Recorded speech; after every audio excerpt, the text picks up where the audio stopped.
नमस्कार मेरे विद्यार्थियों। एक नई आशा के साथ और एक नई श्रृंखला के साथ मैं आपकी हिंदी विषय की हिंदी अध्यापिका आपका हिंदी की ई कक्षा में हार्दिक स्वागत करती हूँ। विद्यार्थियों, आज हम कक्षा 6वीं में विषय हिंदी में व्याकरण के अंतर्गत संज्ञा का अध्ययन करने वाले हैं। विद्यार्थियों, प्रथम और द्वितीय भाग में हमने संज्ञा की परिभाषा अध्ययन किए थे। पुनः एक बार संज्ञा की परिभाषा से अवगत होते हैं। किसी व्यक्ति, वस्तु, स्थान और भाव के नाम को संज्ञा कहते हैं। संज्ञा के प्रकारों का भी हमने अध्ययन किए थे। संज्ञा के 3 प्रकार हैं: व्यक्तिवाचक संज्ञा, जातिवाचक संज्ञा और भाववाचक संज्ञा। जातिवाचक संज्ञा को 2 भागों में विभाजित किया गया है, द्रव्यवाचक और समूहवाचक, लेकिन हम केवल इन 3 प्रकारों का ही अध्ययन करने वाले हैं। व्यक्तिवाचक संज्ञा का हमने द्वितीय भाग में अध्ययन किए थे, लेकिन पुनः हम इसका संक्षिप्त में अध्ययन करेंगे। व्यक्तिवाचक संज्ञा: जिन शब्दों से किसी विशेष व्यक्ति, विशेष प्राणी, विशेष स्थान या किसी विशेष वस्तु का बोध हो, उन्हें हम व्यक्तिवाचक संज्ञा कहते हैं। आइए अब जातिवाचक संज्ञा की परिभाषा से अवगत होते हैं।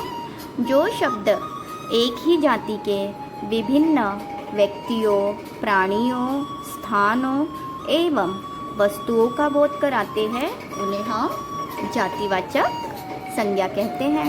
उदाहरण: पेड़। बच्चों, पेड़ तो बहुत हैं, क्यों? पीपल का पेड़ है, फल का पेड़ है, जैसे आम का पेड़, अमरूद का पेड़। लेकिन ये यहाँ पे जातिवाचक संज्ञा के अंतर्गत केवल हमें पेड़ अर्थात उसकी जाति का बोध हो रहा है, पेड़ का विशेष नाम का बोध नहीं हो रहा है। अगर पेड़ के विशेष नाम का बोध होता तो वह व्यक्तिवाचक के अंतर्गत आता।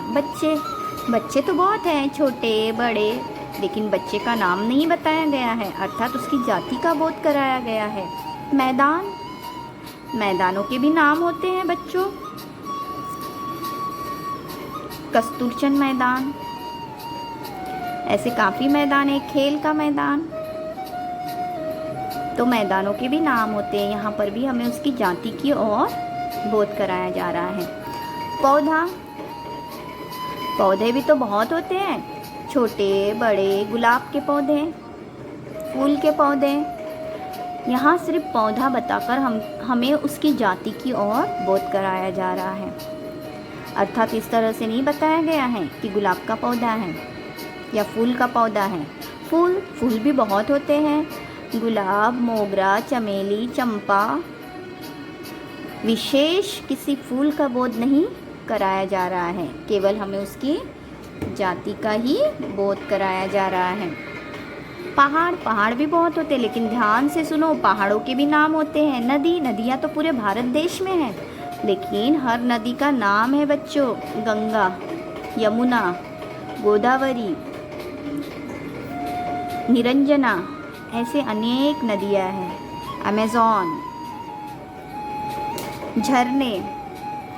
झरनों के भी नाम होते हैं, लेकिन केवल झरना, नदी, पहाड़, इन शब्दों की ओर बोध कराना अर्थात जातिवाचक संज्ञा कहलाएगा।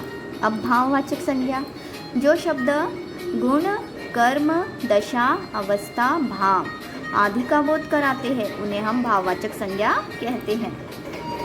भाववाचक संज्ञाओं का संबंध हमारे भावों से होता है। इनका कोई रूप या आकार नहीं होता है। यह केवल महसूस या अनुभव किए जाने वाले शब्द होते हैं। उदाहरण: भूख केवल हम महसूस करते हैं। प्यास का भी हमें केवल अनुभव या महसूस ही होता है। काम करने से थकावट होती है, थकान महसूस होती है। चोरी, घृणा, क्रोध, सुंदरता, सुख, दुख, ये सारे भाव है बच्चों। जैसे बुढ़ापा, बचपन, यह सारे जो है एक भाव है जिसका केवल हम अनुभव कर सकते हैं, जिसका हमें केवल एहसास होता है। तो भाववाचक संज्ञाओं का संबंध हमारी भावनाओं से होता है। इसका कोई रूप या कोई आकार नहीं होता है। इसे हम स्पर्श नहीं कर सकते हैं, केवल उसका अनुभव कर सकते हैं। विद्यार्थियों, आशा करती हूँ कि आपको संज्ञा अवश्य समझ में आई। अब जल्दी से कॉपी और पेन लीजिए। अच्छा, कॉपी पेन पहले से ही लेकर बैठे हो तो बताइए जल्दी से। निम्नलिखित में से जातिवाचक संज्ञा का चयन कीजिए। हाँ, निम्नलिखित में से भाववाचक संज्ञा का चयन कीजिए। विद्यार्थियों, आशा करती हूँ कि आपको अवश्य यह गृहपाठ समझ में आएगा। फिर भी मैं आपको पुनः यहाँ पे एक बार समझा देती हूँ। जातिवाचक: स्कूल, दुख, दिल्ली।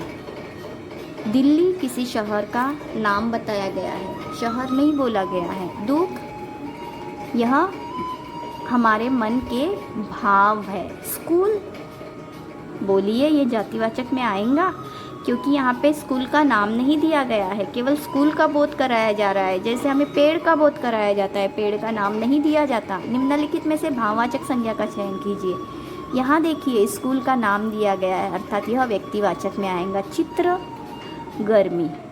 अच्छा विद्यार्थियों, आशा करती हूँ कि आपको अवश्य यह गृहपाठ समझ में आ गया है। अब एक नए पाठ के साथ मैं आपसे पुनः मिलने आऊँगी। अच्छा विद्यार्थियों, धन्यवाद।